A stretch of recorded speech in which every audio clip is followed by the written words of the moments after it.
same စနည်းလေးကျွန်တော်ပြရတော့ဖြစ်ပါနော်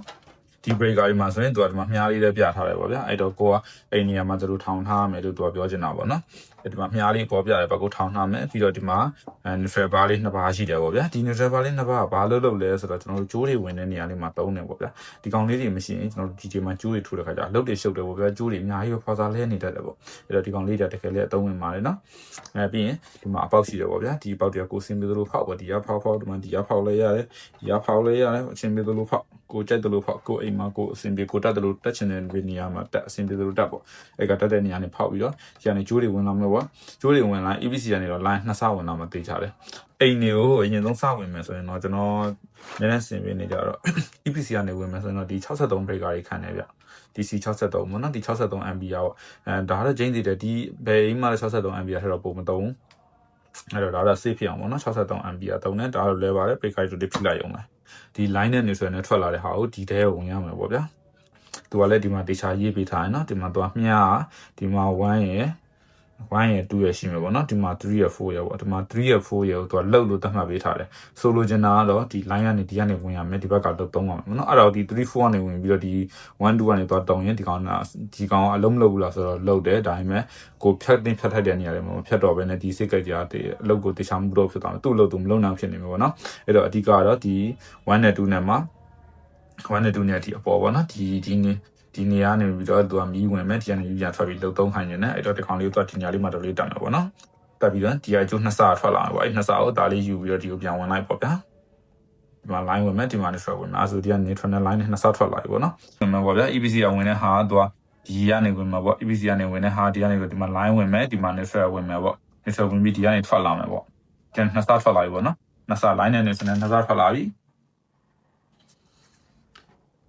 line နဲ့ neutral 2ဆထွက်လာပြီပေါ့ဗျာ line နဲ့အဲ့ line နဲ့ neutral ကိုဘယ်တဲ့ကိုပြောင်းလဲဆိုတော့ဒီကနေကြိုးလေးယူပေါ့ဗျာယူရဒီပေါ်လေးကနေဒီတဲ့ကိုထည့်လိုက်ပေါ့ဒီမှာ line ထည့်မယ်ဒီမှာ neutral ထည့်မယ်ပေါ့ထည့်ပြီးသွားပြီဆိုဒီကထွက်လာပြီတေးကြပြီအဲ့ဆိုရင်ရပြီဒီကထွက်လာတဲ့ line တစ်စားကိုဒီတဲ့ကိုထည့်မယ်ဒီကထွက်လာတဲ့ neutral တစ်စားကိုဒီတဲ့ကိုထည့်လိုက်မယ်ဒါဆိုရင်ဒီမှာထွက်တဲ့ media ဒါ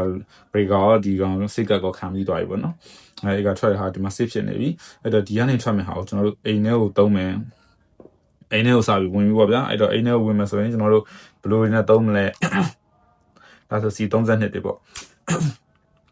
့ဒီကောင်လေးဆိုရင်ကျွန်တော်တို့ဘယ်နေရာမှာသုံးလဲဆိုတော့ C32 ထည့်မယ်ဆိုတော့ဒါမျိုးတွေဒါကြီးထည့်လိုက်မယ်ပေါ့ဗျာ C32 ထည့်မယ်ဒါဆိုရင်ကျွန်တော်ဆိုရင်တော့ဒီ C32 ကိုဘယ်နေရာမှာသုံးလဲဆိုတော့ကျွန်တော်မီးပလက်တွေမှာသုံးတယ်ပေါ့နော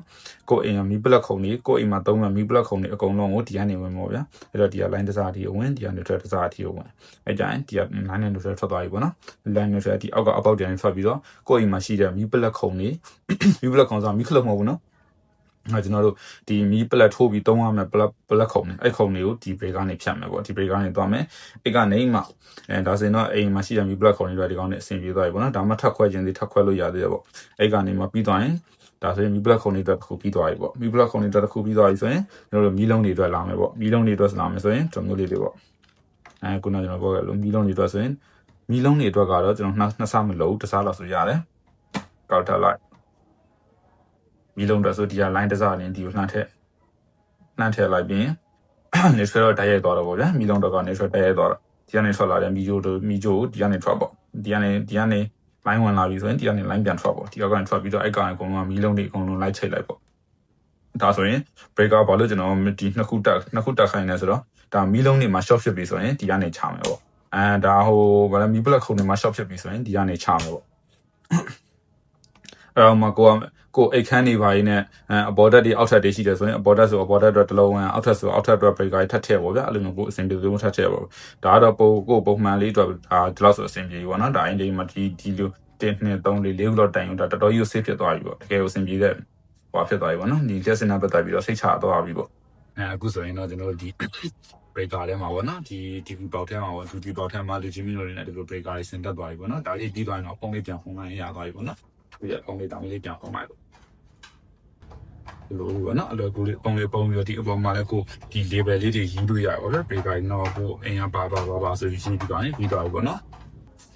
်ဒီကောင်းရင်ပတ်သက်ပြီးခုနကျွန်တော်ရှင်းပြထားတဲ့ဒီလုတ်တွေတွက်တာတွေ breaker စင်တာတွေတော့အဲ့ဒါနဲ့ပတ်သက်ပြီးကိုတခုမရှင်းတာတွေဖြစ်စေတောင်းမို့လဲကိုလုတ်ခဲ့လို့အဆင်ပြေတာလေးတွေရှိရင်လည်းကျွန်တော်အောက်မှာ comment မှာရေးပေးခဲ့ပါဒီကလို့တခုခုမရှင်းတာသိချင်တာရှိရင်လည်း comment မှာမေးမြန်းနိုင်ပါတယ်ခင်ဗျာ